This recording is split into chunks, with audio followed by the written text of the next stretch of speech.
Oh, don't you just love arguing about TF2? Well, today we'll be tackling a prime time TF2 argument topic, which is the crossbow versus the needle guns. I've been hearing in my personal life a lot of argumentation about which one is better and which one is worse.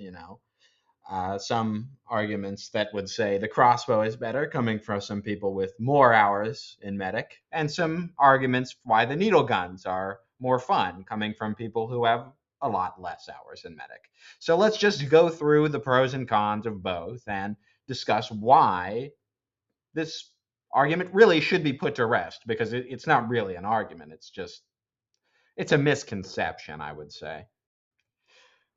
I'm immediately going to just stop talking about which one is more fun. That's really not the point of this video. Maybe you can think the needle gun is more fun.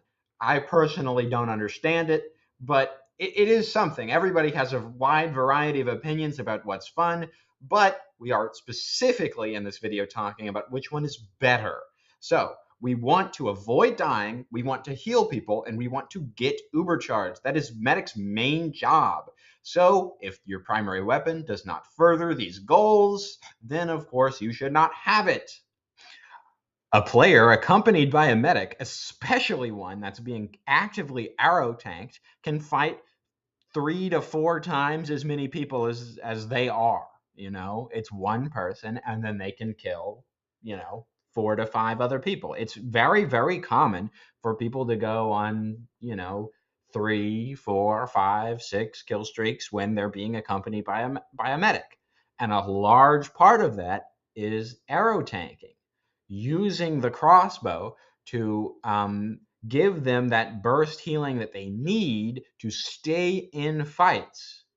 And by sacrificing that burst damage, you are sacrificing the safety of your pocket, who is actually the one who can fight 5 people at once, because you are a medic. Even if you have, a syringe gun, you're not going to be able to fight the people that a well supported pocket can fight.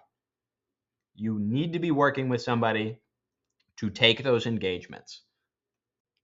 Oftentimes, I see people using their needle guns because, in their mind, their team sucks so bad that a self-defense weapon is necessary. I would like to remind you that relying on your 1v1 skills as medic is a trap. If there ever was a class that can carry a bad team, it's medic.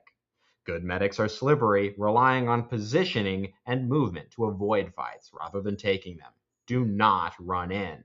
Even if you have to take a fight, your main goal in it should be escaping the second you get a chance. Speaking of running away, the overdose is probably the most usable needle gun, since it allows you to run away faster. This speed buff is minor and is not a suitable replacement for the insane healing output of the crossbow.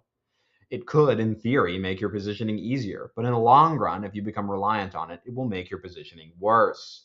You should be playing around your Medibeam's maximum range, which just so happens to be the most effective place to use the crossbow. If you're standing a considerable distance away from your heal target, you won't need that speed buff. And standing farther away in the first place makes it a lot easier to run away if something goes wrong. I think there's a very good reason why all of the best medics use this one and don't even consider all of the other needle guns.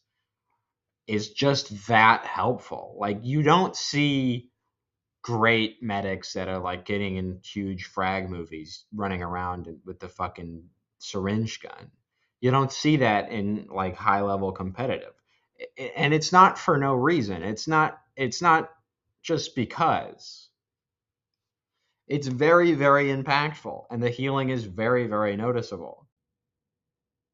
What do you think? Is there something that I missed? What's your favorite medic primary? Is my voice annoying? Leave your questions, comments, and insults in the comments section, and I'll read them up. Yum, yum, yum in my tummy. I'll read up all your comments. Yum, yum, yummy, yummy. If you'd like to contact me directly or just send me a zip bomb, I'll leave my Discord in the description below. Thanks for watching the video.